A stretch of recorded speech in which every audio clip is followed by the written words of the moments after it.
네, 여러분, 오늘 3주차 강의 제목, 큐티의 두 번째 단계, 메디타치오, 묵상입니다. 네, 오늘 강의의 핵심을 담은 문구를 준비했는데, 저와 함께 각자 계신 곳에서 소리를 내서 읽어주시면 좋겠습니다. 우리 같이 한번 저를 따라서 읽어주시면 좋겠습니다. 시작! 메디타치오, 묵상, 읽고, 파악하고, 깊이 생각하라. 네, 한 번 더 읽어보도록 하겠습니다. 메디타치오, 묵상, 읽고, 파악하고, 깊이 생각하라. 네, 감사합니다. 여러분, 제가 오늘도 한 가지 질문으로 이 시간을 시작하려고 하는데요. 가능하신 분들께서는 줌에 있는 채팅창에 답변을 한번 타이핑해 주시면 좋겠습니다. 제가 질문 드리겠습니다. 여러분에게 묵상이란 무엇입니까? 여러분이 생각하시는 묵상에 대한 정의를 우리 한 단어, 뭐 혹은 한 문장도 좋습니다. 우리 타이핑을 해서 여러분들의 생각을 조금 공유해 주시면 좋을 것 같습니다. 여러분께서 생각하시는 묵상이란 무엇인가? 남겨주시면 같이 한번 보도록 하겠습니다.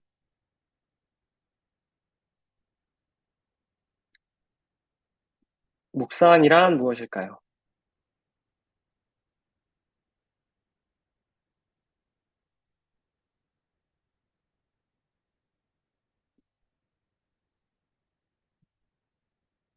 네, 아직 채팅에 올라오지 않았네요. 네, 내면화의 과정이다. 아, 감사합니다. 우리 유정원 성도님, 감사합니다.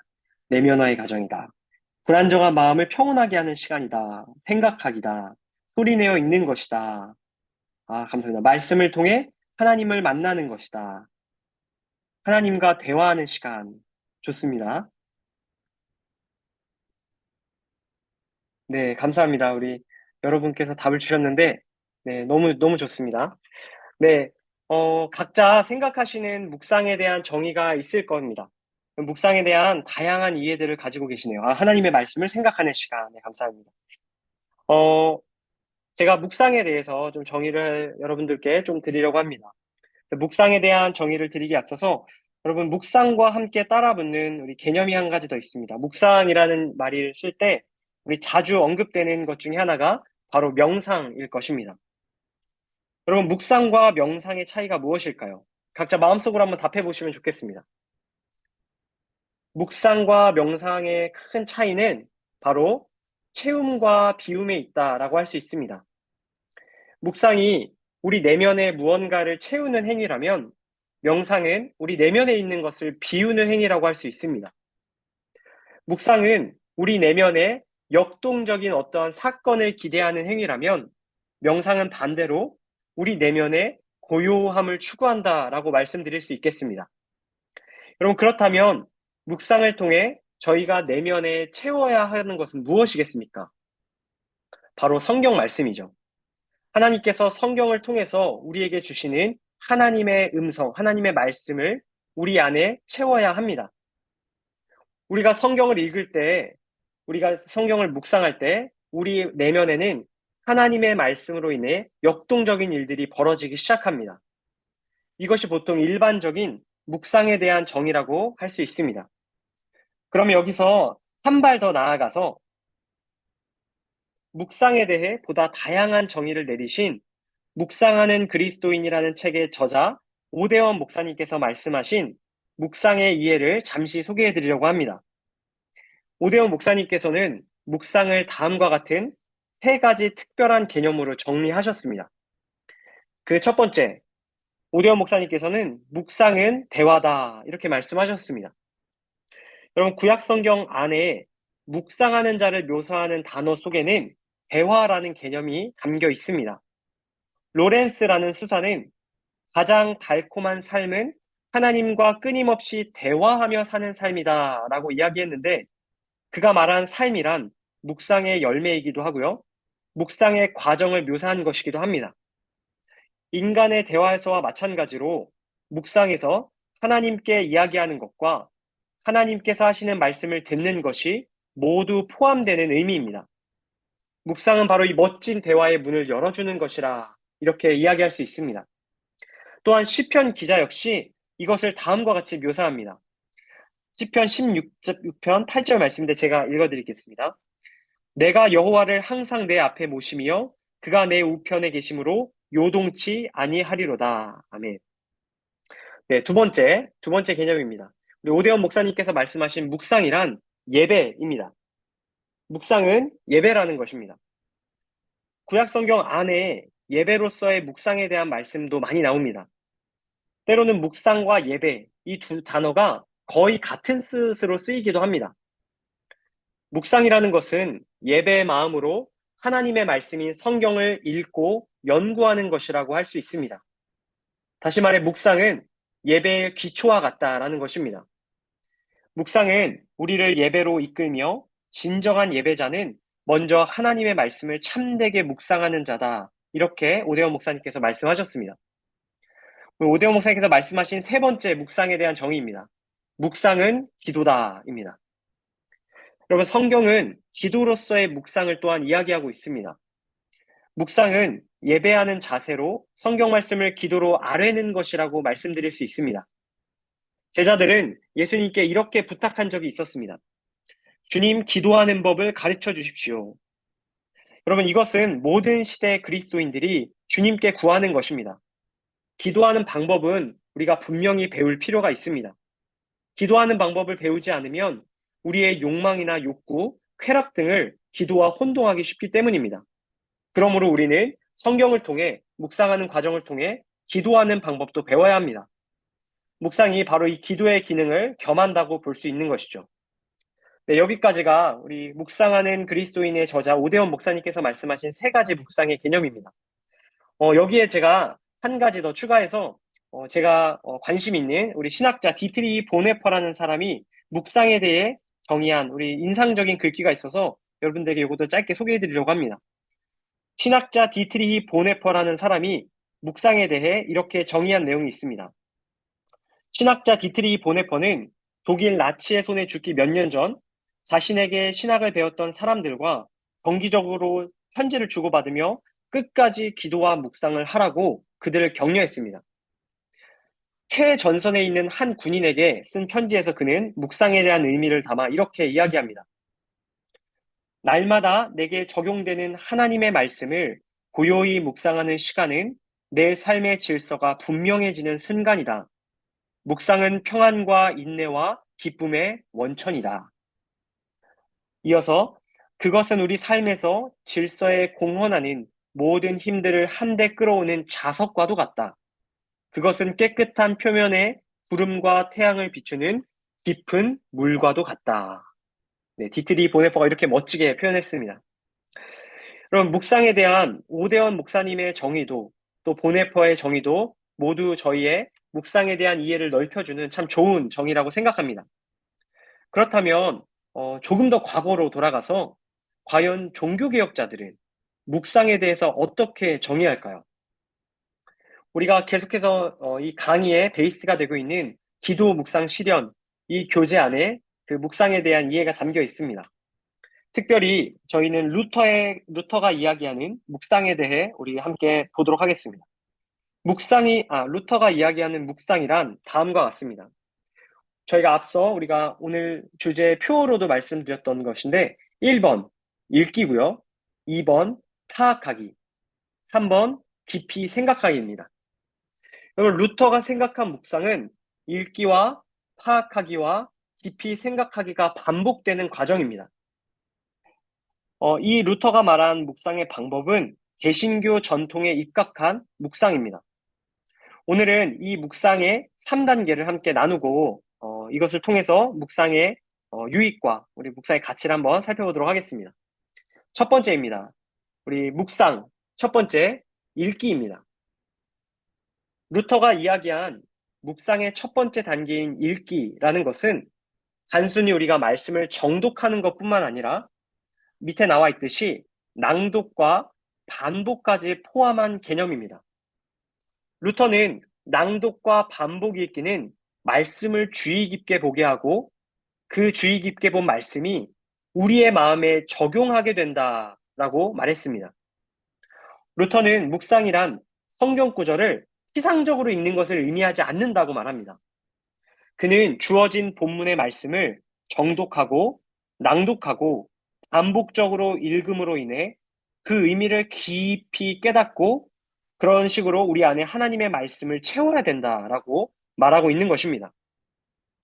여러분, 루터에게 있어서 성경 말씀이란 굉장히 중요했습니다. 루터는 하나님의 말씀인 이 성경을 외적 수단이라고 말합니다. 하나님께서 외부로부터 나에게 주시는 하나님의 손길과 같은 것이라고 이야기하고 있는 것입니다. 루터는 이 하나님의 말씀인 성경을 너무나 소중히 여겼기 때문에 묵상할 때마다 성경을 소리내어 낭독했습니다. 이렇게 소리내어 낭독하게 되면 자신의 입을 통해서 나온 소리가 자신의 귀에 들어감으로 인해 하나님의 음성을 듣는 것과 같이 느낄 수 있다라고 생각했던 것입니다. 루터에게 묵상이란 하나님의 외적 수단인 성경을 다양한 방법으로 읽음으로 인해 그것이 우리 안에 세워지게 하는 행위였습니다. 여러분, 말씀을 읽는 것의 중요성을 말하는 루터의 이 이야기 가운데 재미있는 이야기가 있어서 한 가지 소개해 드리려고 합니다. 우리 초대 교부, 기독교 역사의 초대 교부인 어거스틴이라고 불리는 아우구스티누스라는 사람이 있습니다.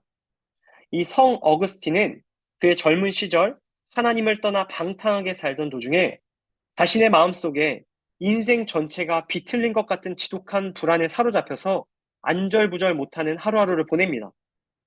그렇게 하루는 불안한 마음을 가지고 이곳저곳을 방황하다가 어디선가 들려오는 한 어린아이의 소리가 그의 귀에 들려왔다고 말합니다.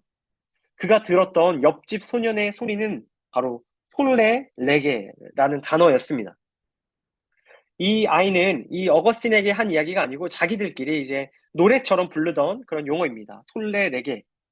이 톨레 레게라는 것은 우리말로 번역하면 집어 들고 읽어라 라는 뜻입니다. 그럼 이 소리를 들은 어거스틴은 이 소리가 마치 하나님의 소리처럼 들렸다고 합니다. 그래서 덮어뒀던 성경을 집어서 다시 읽기 시작했습니다. 그리고 그는 성경을 읽은 이후에 하나님의 음성을 듣고 기독교 역사의 중요한 인물로 거듭납니다. 이처럼 한 인생의 놀라운 회신 사건의 중심에는 바로 성경을 읽는 사건이 있었다라는 것입니다. 여러분, 루터는 이처럼 말씀을 읽는 행위가 무엇보다 중요하다고 말합니다. 말씀을 읽는 일은 하나님의 뜻을 파악하고 그것을 깊이 생각하는 묵상의 첫 번째 걸음이기 때문입니다. 여기까지가 우리 루터가 이야기한 묵상의 첫 번째 단계 읽기였습니다. 이제 두 번째, 루터가 말하는 묵상 그 두 번째 단계, 바로 파악하기입니다. 루터가 이야기한 두 번째 묵상의 단계 파악하기란 앞서 읽은 말씀이 정확하게 어떤 내용인지를 확인하는 것을 말합니다. 루터는 묵상이란 성령에 의해 조명되고 계몽된 우리의 이성이 하나님의 도움으로 인해 성경 본문을 바르게 파악하기 위해 성경을 문법적으로, 내용적으로 비교하고 연구하는 작업이다라고까지 말했습니다. 그가 한 이야기를 간단하게 두 단어로 정리하면 성서의 내용을 아는 것, 그리고 이해하는 것이 있어야 된다는 뜻입니다. 루터는 성경을 바르게 알고 바르게 이해하기 위한 두 가지 팁을 우리에게 소개합니다. 그것은 바로 첫 번째, 개별적 말씀에 관심을 기울여라. 두 번째, 성경을 통해 성경을 해석하라입니다. 루터란 사람은 성경 읽기를 좋아하고 말씀의 의미를 그 끝에 이르기까지 파고 들어가기를 좋아한 사람입니다. 또한 아까 말씀드린 것처럼 큰 소리를 내면서 반복해서 성경을 읽기도 한 사람입니다. 그가 왜 그랬냐면요. 바로 이 파악하기를 위해서입니다. 개별적 말씀, 하나님의 그 말씀이 우리 안에 뚫고 들어올 때까지 그는 집중했던 사람입니다. 여러분, 휴대폰 혹은 카메라로 사진을 찍어보신 분들은 잘 아시겠지만 사진을 잘 찍기 위해 가장 중요한 것은 피사체에 초점을 맞추는 일입니다. 우리가 찍고자 하는 대상에게 정확하게 초점을 맞춰야 예쁜 사진이 나옵니다. 마찬가지로 루터는 하나님의 말씀, 자기가 묵상하는 그 본문의 말씀, 그 말씀을 깊이 뚫고 들어가고 묵상해야 된다라고 이야기합니다. 이 뚫고 들어가는 과정 가운데 두 번째 팁이 발휘됩니다. 두 번째 팁, 바로 성경을 통해 성경을 해석하라입니다. 여러분, 이것이 무슨 말이냐면 저희가 읽고 파악하려고 하는 그 말씀 구절을 깊이 보다 보면 그 말씀이 이해가 되지 않을 때가 많이 있습니다. 그 내용을 알기 위해서, 그 내용을 정확하게 파악하기 위해서는 그 묵상하고 있는 개별적 말씀의 앞뒤의 말씀도 우리가 함께 보아야 한다는 뜻입니다. 한 구절의 말씀을 우리의 생각으로 해석하다 보면 문제가 생길 수 있습니다. 그러나 앞뒤에 있는 말씀과 연결시켜서 그 내용을 파악해 간다면 우리는 좀 더 정확한 본문의 뜻을 파악할 수 있습니다. 말씀은 서로 유기적으로 연결되어 있습니다. 그렇기 때문에 정해진 그 한 절의 말씀이 이해되지 않을 경우에는 앞뒤에 한 절씩 읽어보거나 혹은 앞뒤로 더 많은 말씀들을 읽다 보면 우리가 초점을 맞추고 있는 그 말씀이 이해가 되는 순간이 온다는 것입니다. 한 절의 말씀이 앞뒤절 혹은 위아래 절들로 해석이 되지 않을 경우에는 그 말씀 한 장을 전체를 읽어보는 것도 그 본문 한 절을 이해하는데 굉장히 큰 도움이 될 것입니다. 이 장황한 이야기를 한마디로 정리하면 맥락을 파악해야 한다라는 것입니다. 성경의 텍스트를 그냥 텍스트로서 해석하려고 하면 문제가 생깁니다. 그러나 컨텍스트 속에서 그 본문이 기록된 그 정황과 상황 속에서 그 말씀을 해석하려 한다면 성경이 성경을 해석하고 그것이 우리에게 바르게 보여지게 될 것입니다. 여러분들의 이해를 돕기 위해서 방금 말씀드린 것을 제대로 하지 않았을 경우에 어떤 문제가 생기는지 제가 대표적인 예시 두 가지를 소개해 드리도록 하겠습니다. 파악하기에 실패한 첫 번째 예시입니다. 여러분들에게 익숙한 말씀일 텐데 욥기 8장 7절 말씀입니다. 내 시작은 미약하였으나 내 나중은 심히 창대하리라. 이 말씀을 걸어놓은 집이나 가게를 종종 보셨을 겁니다. 여러분 이 말씀만 딱 떼어놓고 보면 굉장히 은혜로운 말씀처럼 보입니다. 그러나 이 말씀을 묵상하며 만약에 은혜를 받았다고 한다면 이것은 분명 파악하기에 실패한 것입니다. 이 말씀의 배경을 살펴보면 이 앞뒤 절에 이 말씀을 통해서 욥의 친구들이 욥을 조롱하고 있다는 것을 확인할 수 있습니다. 다시 말해 성경의 맥락을 모른 채 한 절에 꽂혀서 묵상할 경우에 성경이 성경을 해석하고 알려주는 일을 경험할 수 없다는 것입니다. 네, 두 번째, 이건 조금 재미있는 이야기인데 어떤 목사님에 관련된 이야기입니다. 전에 어떤 목사님께서 출애굽기 말씀을 설교하시는데 출애굽기 26장 말씀에 조각목이라는 나무가 등장합니다. 여러분 이 조각목이라는 나무는 아카시아 나무입니다. 이것은 구약시대 성막을 구성하는 목재로 사용된 나무입니다. 그런데 그 목사님께서 출애굽기 말씀을 전하시면서 이 조각목에 대해서 깊이 사람들에게 어떤 메시지를 전하고 싶으셨던 것 같습니다. 그 목사님께서는 이렇게 말씀하셨습니다. 이 조각목처럼 조각난 나무를 하나님께서 거룩한 성막을 꾸미는 일에 귀하게 사용하셨다. 이렇게 말씀하시면서 조각목과 같은 우리의 부족한, 조각난 우리의 인생을 통해서도 하나님께서 얼마든지 멋진 일을 이루실 것이다. 이렇게 말씀을 하셨습니다. 여러분, 이거는 잘못된 이해지요. 예.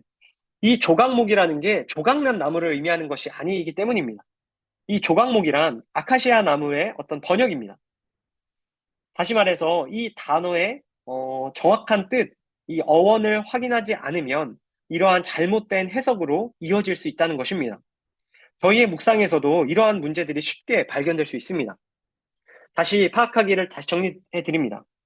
우리가 앞서 말씀드린 말씀을 뚫고 정확하게 묵상하는 과정 가운데 앞뒤의 말씀 맥락을 확인하지 않고 잘못 해석할 경우에 우리는 잘못된 적용으로 나아갈 수 있습니다. 그러면 하나님께서 우리에게 주시는 정확한 메시지를 파악하지 못하고 엉뚱한 것을 우리의 뜻대로 실천하게 될 수 있다는 뜻입니다. 이런 문제점이 사실 과거에도 있었습니다. 서방 로마 카톨릭, 중세 로마 카톨릭 교회에서도 이러한 잘못된 방식으로 하나님의 말씀을 해석하고 묵상하는 경우들이 있었습니다. 이것을 알레고리적 해석, 알레고리적 묵상이라고 말합니다.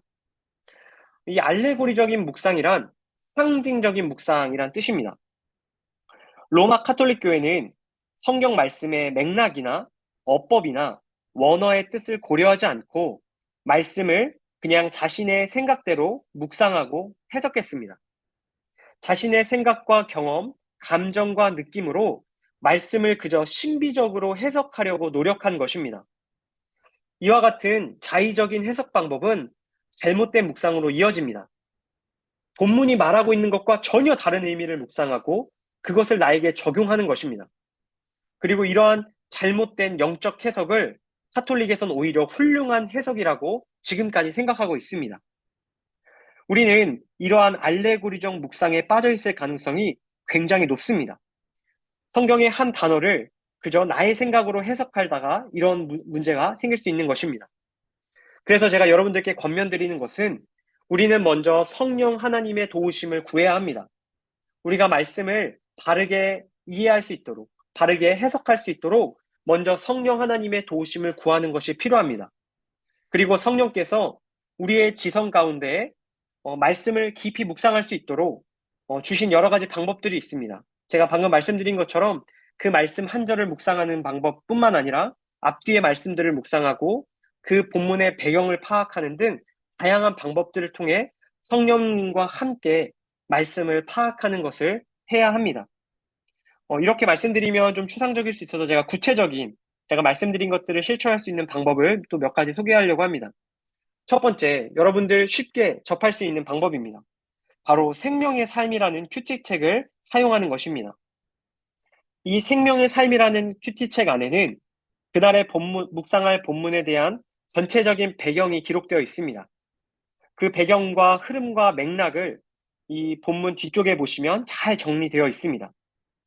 이렇게 전체적인 맥락과 상황을 이해한 상태에서 성령 하나님의 도우심을 통해 말씀을 차근차근 읽고 낭독하고 반복해서 읽다 보면 우리가 그 말씀의 정확한 내용을 파악할 수 있게 됩니다.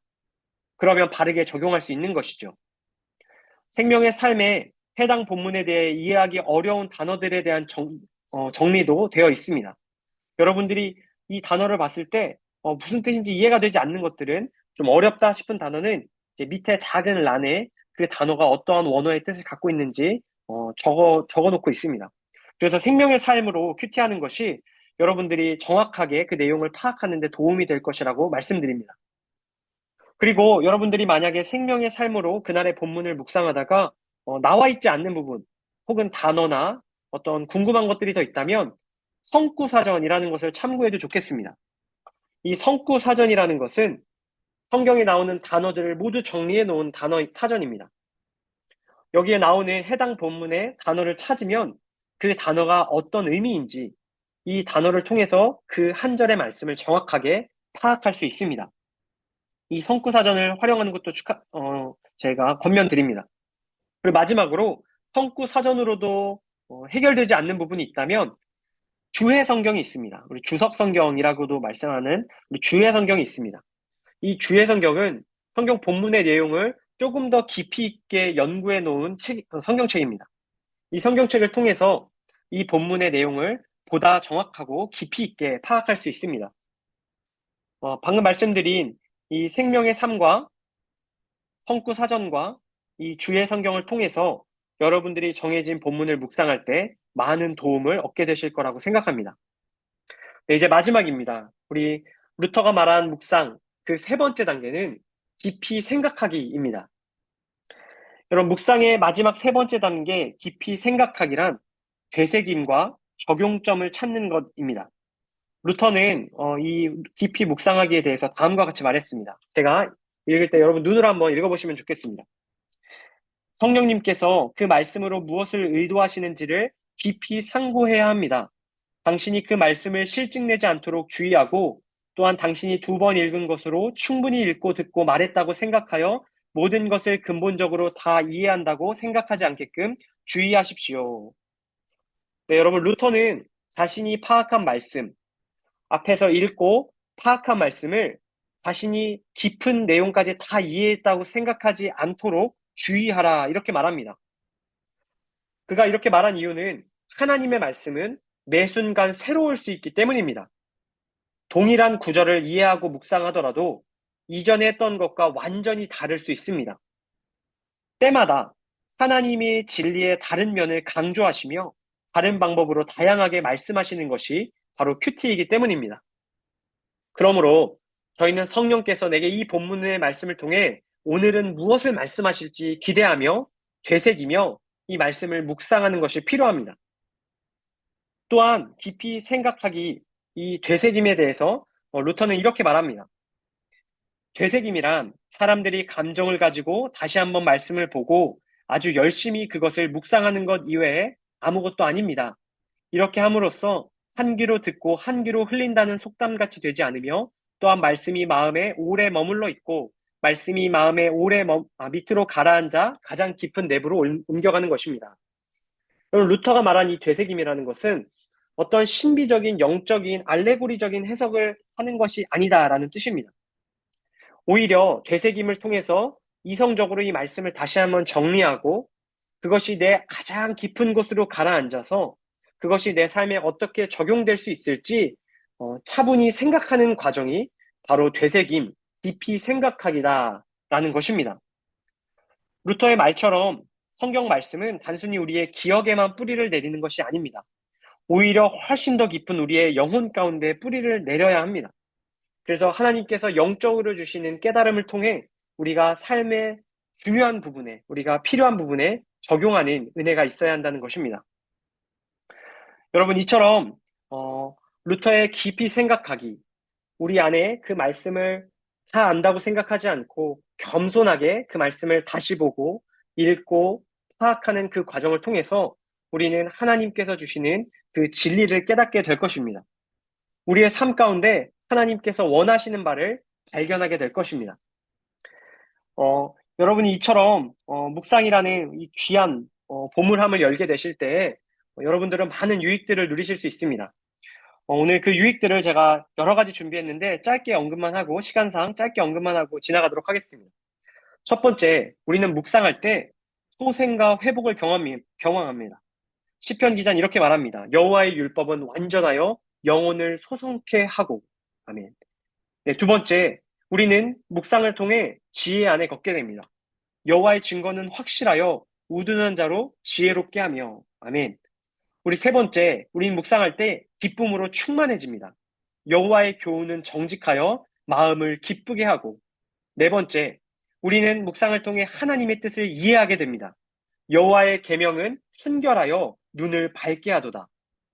다섯 번째, 우리는 묵상을 통해서 영원한 삶을 살게 됩니다. 여호와를 경외하는 도는 정결하여 영원까지 이르고. 아멘. 마지막입니다. 우리는 묵상을 통해서 의로운 삶을 살고 하나님의 정의를 이해하게 됩니다. 여호와의 규례는 확실하여 다 의로우니. 아멘. 여러분, 앞서 말씀드린 것처럼 우리는 묵상이라는 조금은 힘든 과정이지만 이것을 통과할 때 앞서 말씀드린 6가지 놀라운 유익들을 누릴 수 있게 됩니다. 여러분, 오늘 이야기를 정리하면 여러분 이것만 기억하고 돌아가시면 좋겠습니다. 여러분, 묵상은 읽는 것입니다. 여러분들 정독하시고 낭독하시고 반복해서 읽으시기 바랍니다. 여러분들의 읽는 그 과정을 통해서 성령께서 여러분들의 마음 가운데 말씀을 채워가실 겁니다. 두 번째, 여러분 내용을 정확하게 파악하시기 바랍니다. 본문을 통해서, 본문의 앞뒤 구절을 통해서, 성구사전을 통해서, 또 우리 주의 성경을 통해서 본문의 어원과 문법을 정확하게 파악할 때 여러분들은 바른 성경 해석, 바른 묵상을 할 수 있게 됩니다. 마지막으로 여러분들 다 알고 있는 말씀이라 할지라도 여러분 깊이 생각하실 수 있기를 바랍니다. 말씀을 되새기며 그것을 마음 깊은 곳으로 우리 가지고 가셔서 이것을 통해 하나님께서 영적으로 나에게 어떤 일을 이루실지 기대하시고 또 그것을 삶에 어떻게 실천할지 적용점을 찾아가시기 바랍니다. 여러분들 이 묵상의 과정을 우리 한 주 동안 실천하시며 묵상의 유익들 많이 누리실 수 있기를 간절히 소망합니다. 제가 기도하고 오늘 강의 마치도록 하겠습니다. 다 같이 기도드리겠습니다. 사랑의 주님, 저희에게 말씀을 묵상하는 귀한 신학계 전통을 알려주심에 감사드립니다. 말씀을 바르게 묵상하며 하나님의 음성을 바르게 듣고 살아가길 원합니다. 성령 하나님께서 늘 우리를 인도하여 주셔서 말씀 가운데 살아 역사하시는 하나님과 깊이 교제하는 저희 한 사람 한 사람 되게 하여 주시옵소서. 읽고 파악하고 깊이 생각하는 묵상의 방법들을 통해서 하나님의 음성을 분별하고 그것을 삶 가운데 실천하는 은혜 또한 허락하여 주시옵소서. 모든 것 주님께 감사드리오며 존귀하신 예수 그리스도의 이름으로 기도드립니다. 아멘.